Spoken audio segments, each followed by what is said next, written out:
Sí, ¿qué tal? ¿Cómo estáis? Vamos a ver en esta ocasión un truco muy breve de Excel, pero creo que bastante útil. Imaginaos que tenéis esta tabla en la que tengo información de venta de 30 máquinas vending en diferentes meses.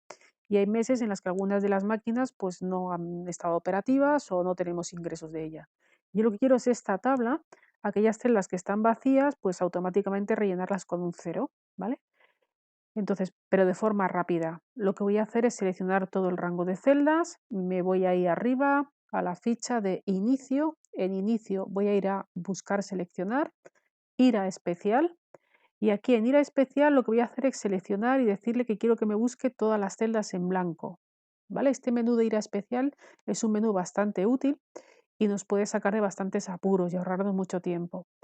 Celdas en blanco, me va a marcar todas aquellas celdas que no tienen contenido y lo que voy a hacer es rellenarlo automáticamente con el contenido que yo quiera, con un texto, con un número, con lo que yo quiera. Una vez que están todas las celdas seleccionadas, le voy a decir, por ejemplo, que quiero rellenarlas con un cero, pulso cero y antes de darle al Enter voy a pulsar simultáneamente Control Enter. Y fijaros que ya automáticamente todas aquellas celdas que no tenían contenido las tengo rellenas con un cero. Pues nada más, espero que os haya resultado útil y si es así, por favor, os agradecería que le dierais a un like.